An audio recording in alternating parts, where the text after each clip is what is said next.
Madam Ambassador, by the way, thank you for the visit in my office.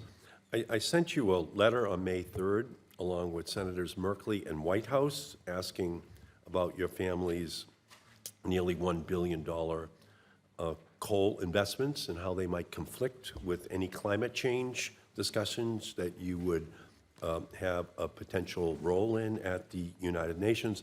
I did receive the response. It was at 9:59 a.m. this morning. And I would ask, Mr. Chairman, if I can include the questions and the answers in the record. It will be included. I thank you.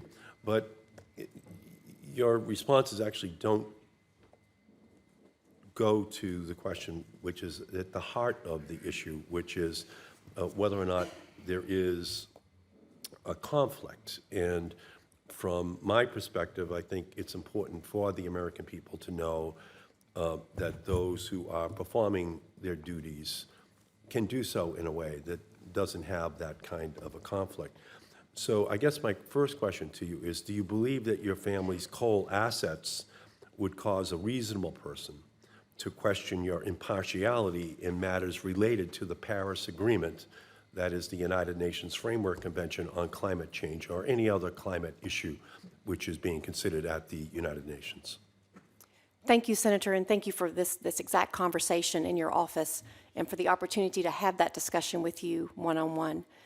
As you know, as I've stated, my husband and I have worked very closely with the Office of Government Ethics, and as we did in 2017, we take this agreement very seriously, and we were in full compliance.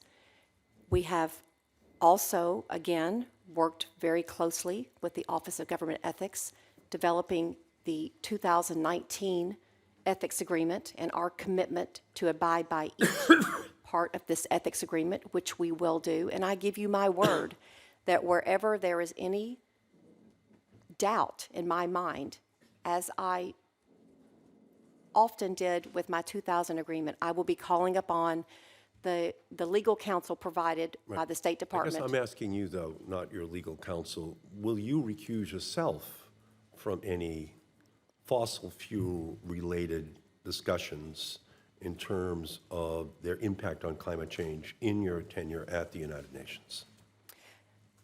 Senator, as we discussed, where there is the issue of coal and or fossil fuels, I will recuse myself in meetings through the UN. I understand that You will recuse yourself? Yes, sir. I understand, if confirmed, that this is a top priority. Climate change is a top priority at the United Nations. And with our ethics agreement, we have made a commitment, and I will make a commitment to you that I will recuse myself. I have a team at USUN that is second. You will recuse yourself from any matter that relates to fossil fuels and climate change at the United Nations? When there is coal in the conversation, we are still waiting for clarity on fossil fuels for that conversation within our ethics agreement. We have asked for clarity on this, but I will give you my commitment that where coal is part of the conversation within climate change at the UN, I will recuse myself and feel very confident the team at the USUN, the experts that have been working on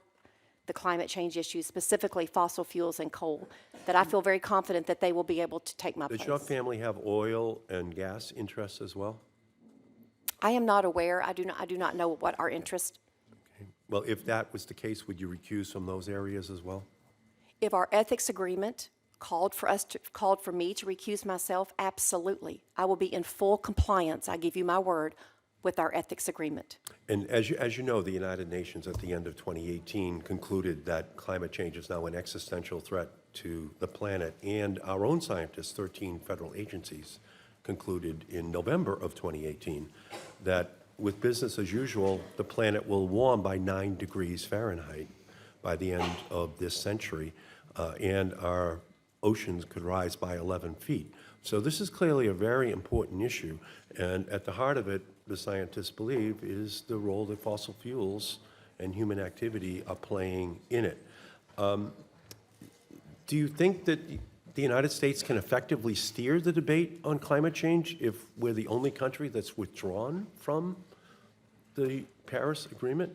What role could you play as a business example, a businesswoman, if you withdrew from the board in terms of influencing the decisions of that board. Doesn't that put you in a very awkward position? Senator, no, we withdrew from the Paris Agreement because we feel like we don't have to be part of an agreement to be leaders. I mean, we are already seeing a difference between 2005 and 2017. We've had 14% reduction in emissions. We have the best and the brightest in innovations in technology, as you and I have discussed. And I understand this is an issue that needs to be addressed. I also understand that fossil fuels has played a part in climate change.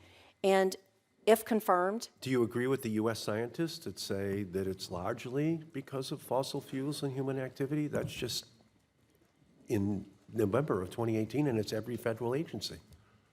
I acknowledge that there is a vast amount of science that regarding climate change and the tools and the role that humans have played in climate change.